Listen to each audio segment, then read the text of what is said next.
어제는 저녁 식사를 하고 운동 겸 산책을 했습니다. 집 뒤에 조그만 산이 있어서 이 오르막을 올라서 길을 가는데 한 30분쯤 지나니까 멀리 노을이 지고 해가 졌습니다. 그리고 산 아래 이 도로가 이렇게 보이는데 도로에 가로등에 불이 하나하나 들어오고 있었습니다. 가로등에 이렇게 불이 들어오니까 이제는 집에 갈 시간이라는 이런 이미지가 떠올랐습니다. 문득 우리 인생도 머지않아 해가 지듯이 어둠이 찾아오고 우리의 육신이 흙으로 돌아갈 것이라는 생각이 들었습니다. 그러자 하나님의 은혜가 얼마나 감사한지요. 사람들이 몰라서 그렇지 하늘과 땅과 이 모든 것을 우리를 위하여 지으시고 또 운행하시는 하나님이십니다. 그 하나님이 범죄한 우리를 버리지 않으시고 독생자 예수님을 보내사 우리의 죄를 대신 담당케 하시고 그 예수님을 믿는 자에게 멸망치 않고 영생을 얻게 하셨습니다. 시간이 흘러서 우리 부모님도 죽고 또 나도 죽어서 육신은 한 줌의 흙이 되겠지만은 장차 주님께서 재림하실 때에 영광스러운 몸으로 부활을 하게 될 것을 생각하니까 얼마나 감사한지요. 2024년 참된 예배자 즐거운 섬김이라는 표어로 시작한 한 해가 어느덧 6월이 되었습니다. 참 빠른 세월입니다. 이 빠른 세월 속에 우리에게 가장 소중한 것이 무엇인지를 생각하고 세월을 아끼는 성도가 되어야 하겠습니다. 여러분, 열왕기서는 이스라엘의 왕들이 행한 일들을 기록하고 있습니다. 이스라엘 왕들이 어떠한 사람이 왕이 되고 어떠한 정책을 펼치는가에 따라서 이스라엘 백성들의 삶이 어떻게 달라졌는가를 보여주고 있습니다.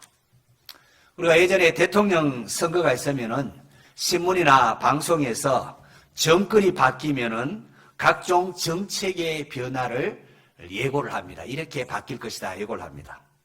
그러면 똑똑한 사람들은 거기에 맞춰서 자기의 미래를 설계합니다. 쉽게 말해서 가령 주택 정책의 변화에 따라서 집값이 오르기도 하고 내리기도 합니다. 그렇게 어느 정권이 들어오는가에 따라 가지고 주택을 많이 소유한 다주택자들은 빨리 주택을 팔기도 하고 또 어떤 경우에는 반대의 경우에는 재산세나 종합부동산세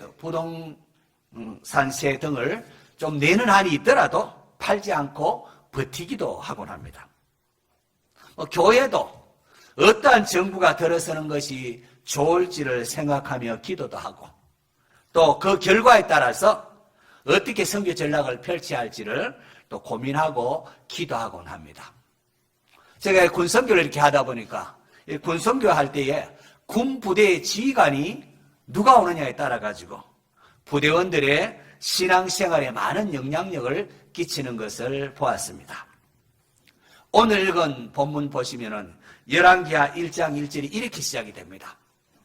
아합이 죽은 후에 모압이 이스라엘을 배반하였더라. 아합이 죽은 후에 아합이 누굽니까? 이스라엘 왕 아합은 아내 이세벨에게 충동되어서 하나님을 섬겨야 될 이스라엘의 바알 숭배를 국가적으로 도입한 왕입니다. 여호와 보시기에 악을 행하였고 하나님의 율법을 무시하며 선지자들을 죽였던 그런 왕이었습니다. 이러한 아합이 죽었습니다. 어떤 생각이 듭니까? 야, 이제 아합이 죽었으니 이스라엘에 새로운 변화가 일어나겠구나 기대하지 않겠습니까? 의로웠던 나봇을 죽여버리고 그의 포도원을 불법적으로 약탈할 때에 엘리야가 아합에게 하나님 말씀을 선포하지요. 네가 죽으면은 개들이 내 피를 핥으리라고 했습니다. 실제로 이제 아합이 죽게 되자 엘리야 선지자가 예언한 것처럼 개들이 그의 피를 핥았습니다. 자, 그러니 이제 아합이 죽은 후에 이스라엘의 영적인 부흥이 시작되겠구나 그런 생각이 들지 않겠습니까? 그동안 숨죽이며 여호와를 경외했던 신앙생활을 했던 지하 성도들이 이제 기대가 일어났을 겁니다. 자, 그런데 보십시오. 그의 뒤를 이어 이스라엘의 왕이 된 아합의 아들 아시야의 모습은 그렇지를 못했습니다. 다락난간에서 왕이 된 지 얼마 안 돼서 다락난간에 떨어져서 병이 들었는데 병이 들자 블레셋에 있는 에그론의 신 바알세부백에 사자를 보내서 이 병이 낫는지 한번 물어봐라. 어떻게 될지 한번 물어봐라. 그렇게 하는 그야말로 한심한 모습을 보였습니다. 여호와의 사자가 디셉 사람 엘리야 선지자에게 가서 너는 올라가서 사마리아 왕의 사자를 만나 그에게 이렇게 말하라. 이스라엘에 하나님이 없어서 너희가 에그론의 신 바알세부백에 물으러 가느냐? 그러므로 여호와의 말씀에 네가 올라간 침상에서 내려오지 못할지라 내가 반드시 죽으리라 하셨다 하라고 합니다. 이 오늘 본문은 엘리야가 이 말을 전하러 가는 장면이 기록되어져 있습니다. 자, 아방이 죽었습니다. 자, 이때를 틈타 왕이 죽고 이제 정권이 바뀌어 이때를 틈타서 모압이 이스라엘을 배반합니다. 자, 그런데 그 와중에 아합을 이어서 왕이 된 아합의 아들 아시야가 그만 다락난간에 떨어져서 병이 들었습니다. 자, 이러한 모든 역사의 사건들을 통하여 하나님께서 이스라엘에게 요구하는 것이 무엇일까요? 새로 하나님의 백성이 된 그래서 이 백성의 왕이 된 아시야 왕은 자, 이럴 때 어떻게 해야 할까요? 이런 역사가 이렇게 흘러갈 때에 지금 모압이 배반하고 왕이 병이 들었습니다. 자, 이러한 것은 이스라엘 백성들이 하나님께로 돌아와야 한다. 이제는 하나님 돌아와야 한다는 이런 하나님의 부르심으로 여러분 들리지 않습니까? 그런데 아시야 왕은 이러한 하나님의 부르심을 깨닫지 못하고 에그론이신 바알세부백에게 이 병이 낫는가 한번 물어보라 하면서 바알세부를 의지했습니다. 이에 하나님께서 엘리야 선지자를 통하여 에그론으로 가는 아시아의 사자의 길을 가로막고는 책망합니다. 이스라엘이 하나님이 없어서 너희가 에그론 신 바알세부백에 물으러 가느냐? 하나님이 대단히 섭섭해했고 노하셨습니다. 하나님의 백성인 이스라엘의 왕이라면은 국제 정세의 위기 속에서 질병의 위기 속에서 누구에게 나가야 됩니까? 누구를 찾아야 합니까? 하나님을 찾아야 되고 하나님께 나아가 물어서 또 하나님께 도움을 구해야 옳지 않겠습니까? 하나님의 백성과 세상 사람들의 차이점이 어디 있습니까? 하나님을 자기의 도움으로 삼는 백성이라는 점에서 이스라엘의 특권이 있는 것 아니겠습니까? 그런데도 하나님의 백성을 대표한다는 아시야 왕은 에그론의 신 바알세부백에 의존하는 그런 모습을 보였습니다. 그 결과 어떻게 됩니까? 자, 열왕기하 1장 4절. 자, 우리 한 목소리로 같이 읽습니다. 시작.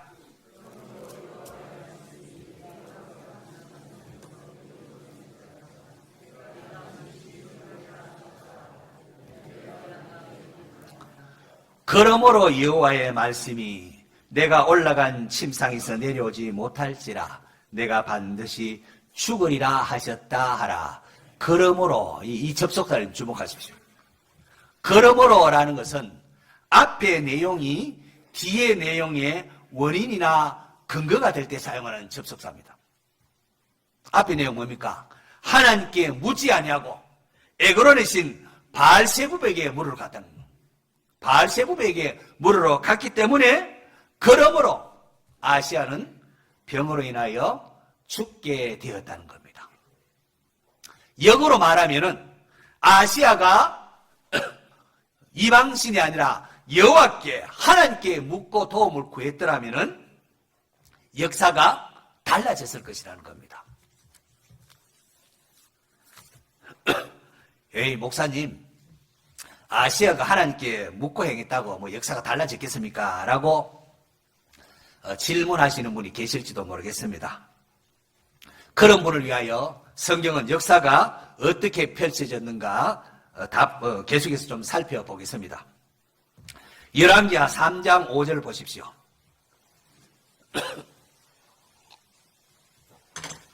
3장 5절 뭐라고 되어 있습니까? 아합이 죽은 후에 모압 왕이 이스라엘 왕을 배반한지라. 이거 아까 읽은 글이죠? 1장 1절의 내용과 동일한 말씀입니다.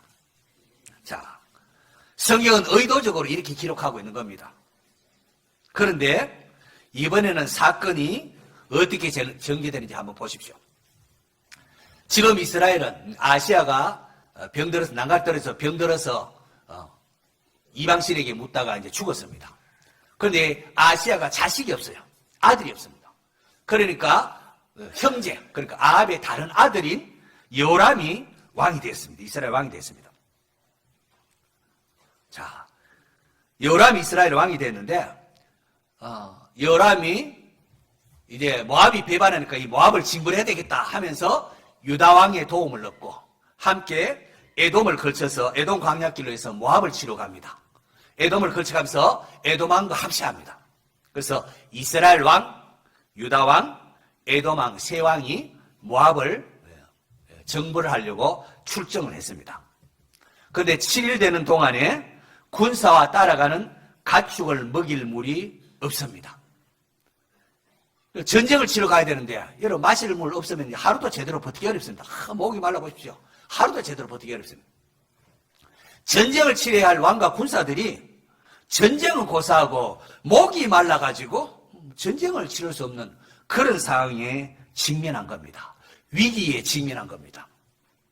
그러자 이스라엘 왕 요람이 탄식을 합니다. 슬프다. 여호와께서 이 세 왕을 불러 모아서 모압의 손에 넘기려 하시는구나 하면서 울부짖습니다. 그때 옆에 있던 좀 신앙이 좀 좋은 유다왕 요사밧이 우리가 여호와께 물을 만한 선지자가 여기에는 없느냐, 이스라엘 땅에는 여호와께 물을 선지자가 없느냐라고 합니다. 그러자 이스라엘 왕의 신하들 가운데 하나가 있습니다. 전에 엘리야의 손에 물을 붓던, 그렇게 엘리야의 밑에 있던 사바시 아들 엘리사가 여기 있나이다. 그렇게 대답을 합니다. 자, 이렇게 해서 이스라엘 왕 요람이 유다 왕과 에돔 왕과 더불어 엘리사에게로 갑니다. 엘리사에게 가니까 웬걸요? 엘리사가 이스라엘 왕에게 내가 당신과 무슨 상관이 있느냐고, 당신의 부친의 선지자들과 당신의 모친의 선지자들에게 가소서라고 책망을 합니다. 자, 그럴 때 이스라엘 왕 요람이 어떻게 반응을 합니까? 답답하니까 오느냐고, 바알 가시라 섬기하는 사람 그거 가서 물어보되 왜 우리 왔냐 하니까 그렇게 책망을 하니까 그때 이스라엘 왕 요람이 아니 선지자가 왕에게 무례하다 호통을 치면서 오냐 내가 바알 가시라에게 묻으러 가겠다 그렇게 했습니까? 그렇지 않습니다. 열왕기하 3장 13절 자, 또 같이 한번 읽어볼까요? 시작. 엘리사가 이스라엘 왕에게 이르되 내가 당신과 무슨 상관이 있나이까? 당신의 부친의 선지자들과 당신의 모친의 선지자들에게 가소서 하니 이스라엘 왕이 그에게 이르되 그렇지 아니이다. 여호와께서 이 세 왕을 불러 모아 모압의 손견에 넘기려 하시나이다 하니라. 이스라엘 왕이 그렇지 않습니다. 다른 데 가는 게 아닙니다 하면서 다른 신을 찾으려고 하지 않았습니다. 그러나 앞서 아시아를 책망할 때 책망하는 엘리야에게는 왕이 50부장을 보내서 당장 엘리야를 잡아오렸다 하면서 잡아오려고 그렇게 했습니다. 그러나 요람은 거절하는 엘리사에게 간청하며 제발 하나님께 물어봐 달라고. 아닙니다. 우리가 다른 데 갈 게 아닙니다. 여호와께 제발 물어주십시오라고 합니다. 그 결과 어떻게 되었을까요? 사지선다가 아니라 이지선다를 한번 해보겠습니다. 1번 요람이 물을 찾지 못해서 모압과의 전투에서 대패한다. 2번 요람이 물 문제를 해결하고 모압과의 전투에서 대승리를 한다. 1번일까요? 2번일까요? 눈치로 맞추는 것 같은데. 성경 읽고 하신 겁니까? 정답은 2번입니다. 2번. 여호람이 물 문제를 해결하고 모압과의 전투에서 대성합니다. 여호람이 끝까지 여호와께 묻기를 포기하지 않았을 때에 하나님께서는 엘리사 선지자를 통하여 골짜기에 개천을 파면은 물이 나올 것임을 알려주고, 나아가 이것은 작으니라, 나아가 모압과의 전투에도 대성하게 해 주셨습니다. 할렐루야. 성도 여러분, 무슨 일을 할 때마다 먼저 하나님께 묻고 하시기를 바랍니다. 세상 사람처럼 그냥 내 생각이 좋을 대로 내 방법만 믿고 그렇게 일하지 마시고, 하나님의 사람답게 먼저 하나님 어떻게 할까요? 하나님께 묻고 행하는 성도 되십시오. 하나님의 사람은 내 생각과 내 방법대로 하는 것이 아닙니다. 그렇게 해서 좀 성공한 것처럼 보여도 그것 하나님께서 기뻐하지 않습니다. 하나님의 사람은 하나님의 방법대로 일해야 합니다. 그게 뭡니까? 하나님께 묻고 행하는 겁니다. 먼저 주인 대신 하나님의 결제를 받아야 합니다. 그렇게 하나님께 묻고 행하는 것이 하나님의 주인 되심을 인정하고 하나님의 왕 되심을 인정하는 것입니다. 잠언에 보면은 너는 마음을 다하여 여호와를 신뢰하고 내 명철을 의지하지 말라. 너는 범사에 그를 하나님을 인정하라. 그리하면 내 길을 지도하시리라고 했습니다. 아무리 세상 사람들이 이렇게 해야 된다, 저렇게 해야 한다 하더라도 하나님께서 노 하시면은 우리는 포기할 줄 알아야 합니다. 모든 사람이 저렇게 하면 안 된다, 망한다 할지라도 하나님이 예스 하면은 아멘 하고 순종해야 합니다. 이것이 세상 사람들과 하나님 사람들의 차이입니다. 그런데 교회 신앙생활 한다고 하는 사람들 가운데도 헛똑똑이들이 꽤 있습니다. 자기의 재능만 믿고 자기의 판단만을 주장하고 하나님 뜻은 아랑곳하지 않는 것입니다. 여러분, 교회에서 여러 가지 각종 회의를 할 때에 성도라는 사람이 그 문제에 대해서 기도도 한번 해보지 아니하고 의장하면서 손을 들면서 목에 힘을 주며 자기의 주장만을 고집하는 사람이 있을까요? 없을까요? 만약에 그런 사람이 있으면 하나님께서 섭섭할까요? 섭섭하지 않을까요? 우리 교회는 그런 사람이 없기를 바랍니다. 여러분, 우리가 무슨 일을 계획할 때, 또 교회에서 무슨 논의를 할 때 먼저 하나님께 기도해야 합니다. 전도회나 무슨 뭐 할 때 하나님 회의를 하나님 뜻 따라 인도해달라고 먼저 하나님께 묻고 기도해야 됩니다. 하나님, 이 원주식 부흥을 위하여 우리 이곳에 우리 원주중앙교회를 세워주셨는데 하나님, 우리 교회가 나아갈 길을 보여주세요. 우리의 자녀들에게 하나님 말씀을 잘 전하고 훌륭한 일꾼 세워야 되는데 이 교회가 어떻게 해야 합니까? 기도하고 하나님 이것을 기뻐할 것 같은데요, 하나님 이것을 더 기뻐하지는 않을까요? 하면서 하나님이 원하시는 것을 찾아가는 것이 교회의 회의입니다. 그게 아니고 서로 자기 주장대로 하려고 내 뜻대로 돼야 된다고 막 서로 싸우는 것, 이건 하나님 원하시는 것이 아닙니다. 먼저 기도하고 하나님 뜻을 함께 찾아가는 우리 성도 될 수 있기를 축원합니다. 열왕기하 1장 1절에 아합이 죽은 후에 모압이 이스라엘을 배반하였더라 라고 했는데, 또 열왕기하 3장 5절에 아합이 죽은 후에 모압 왕이 이스라엘 왕을 배반한지라 라고 했습니다. 똑같은 내용이 앞에 있고 또 뒤에 또 반복이 됩니다. 그러면 그 중간에 열왕기하 2장이 있습니다. 흔히 글을 이렇게 쓰는 것을 문학적으로 샌드위치 기법이라 그렇게 말합니다. 자, 이럴 경우에 글을 앞에 내용 또 뒤에 내용 똑같이 있고 중간에 어떤 내용이 있는데 이걸 샌드위치 기법이라는데, 이럴 경우에는 그 중간에 있는 내용이 앞뒤의 내용을 해석하는 열쇠의 역할을 합니다. 자, 그렇다면은 열왕기하 2장의 내용이 무엇입니까?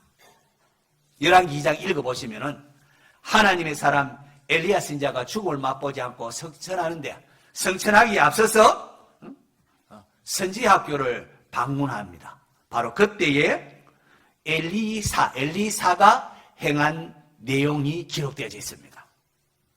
선지학교에 엘리사가 돌아보는데 들름받기 전에 선지학교를 돌아봤다는 것은 다음 세대가 준비되어야 이스라엘에 사는 건 아니겠습니까?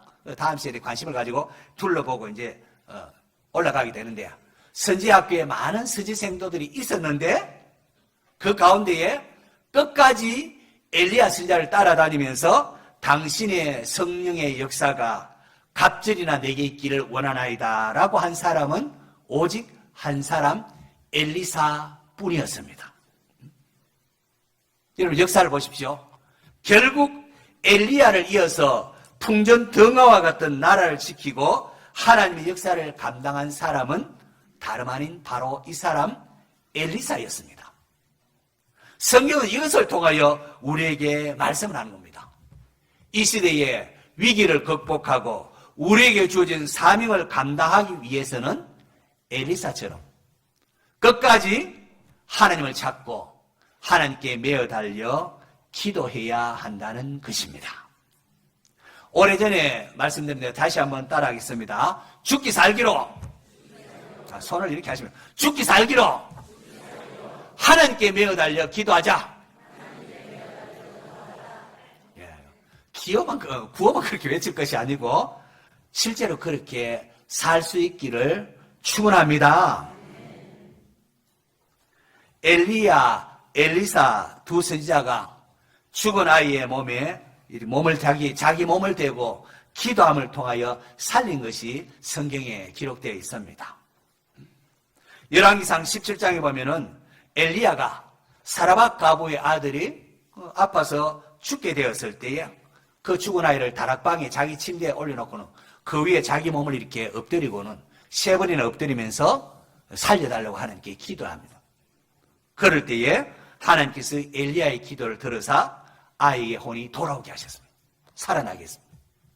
또 열왕기하 4장으로 넘어가면은 그의 제자인 엘리사 선지자가 이제 수넴 여인이 노년에 얻은 아들이 아야 하더만은 열병으로 이제 죽었습니다. 그때에 엘리사가 아이의 위에 또 이렇게 엎드려서 입을 맞추고 손을 손똑 떼고 하면서 이렇게 하고는 2번이나 그렇게 하자 죽은 아이가 재치기를 7번 하더니만은 눈을 뜨고 살아났습니다. 여러분 율법에 따르면은 선지자는 시체와 죽은 시신과는 접촉하면은 안 됩니다. 거룩을 추구하는 선지자가 어떻게 시체에 접촉한다는 말입니다. 이거는 율법에 어긋나는 겁니다. 스스로 죽은 시체에 접하는 것은 의식적으로 불결하게 만들기 때문에 그렇게 하면 안 됩니다. 그런데도 선지자가 죽은 아이의 몸에 자기의 몸을 댔다는 것은 무슨 뜻일까요? 하나님, 이 아이 살려주시든지 아니면 선지자가 불결해서 하나님 앞에 나가면 죽지 않습니까? 나를 죽이든지 살든지 죽든지 하나님 앞에 매어 달린 겁니다. 살려주든지 이 아이를 살리든지 안 그러면 나를 죽이는 이런 마음으로 하나님께 매어 달린 겁니다. 아합이 죽은 후에 모압이 이스라엘을 배반하였더라. 똑같은 상황 속에서 아합의 아들 아시아는 다락방에 떨어져서 병이 들어 문제가 발생했을 때에 하나님을 찾지 아니하고 하나님께 묻지 아니하고 에그론의 신인 바알세붑에게 물으러 갔습니다. 그러므로 그 결과는 아시아가 자기 침상에서 내려오지 못하고 죽었습니다. 반면 아합의 또 다른 아들인 요람은 물이 떨어졌습니다. 전쟁 치는데 물이 떨어졌습니다. 위기입니다. 문제가 생겼습니다. 그때에 엘리사의 거부에도 불구하고 하나님을 찾고 하나님께 매어 달리기를 포기하지 않았습니다. 그러므로 여호와 신앙이 대단치 않습니다. 그냥 유다왕 여호사밧 가자 하니까 그렇게 한 건데요. 그럼에도 불구하고 하나님을 찾고 하나님께 묻기를 포기하지 않으니까 문제가 해결되고 승리할 수 있었습니다. 성경은 이러한 인생의 차이점을 엘리사가 끝까지 엘리야를 쫓아가면서 당신의 성령이 하시는 역사가 갑진이나 내게 있게 하소서라고 하는 데 있다고 우리에게 말씀하고 있는 것입니다. 모든 일을 행하기에 앞서서 먼저 하나님을 찾고 하나님께 묻고 행하는 성도 되시기를 바랍니다. 여러분, 이것이 단순해 보이지만은 결코 가볍지 않은 소중한 인생의 지침입니다. 우리 하나님의 사람은 그렇게 살아야 됩니다. 저와 여러분은 어떠한 인생을 살고 있으며 어떠한 인생을 살고 싶습니까? 어떠한 인생의 역사를 남기고 싶습니까? 여러분 살아가면서 어떤 삶의 발자취를 남기고 싶습니까? 아무리 무소불위의 권력을 휘두르고 대단해 보여도 하나님이 그냥 오라 하시면은 그 순간 그날로 그냥 하나님 앞에 가야 할 인생입니다. 우리에게 주어진 소중한 날들, 이게 얼마 남은지 알 수가 없지만은 날 구원하신 하나님께 감사하고 하나님 나라가 회복되는 그런 부흥을 맛보고 싶지 않습니까? 그렇다면은 하나님께 묻고 행하는 성도 되시기를 바랍니다. 하나님께 묻고 행하는 것. 바로 이것이 세월을 낭비하지 않고 아끼는 것입니다. 무슨 일을 하든지 먼저 하나님을 찾고 죽기 살기로 하나님께 매어 달리는 성도 되시기를 바랍니다. 그래서 하나님 주시는 능력으로 세상을 변화시키고 세상을 밝히는 그런 성령의 사람 될 수 있기를 축원합니다.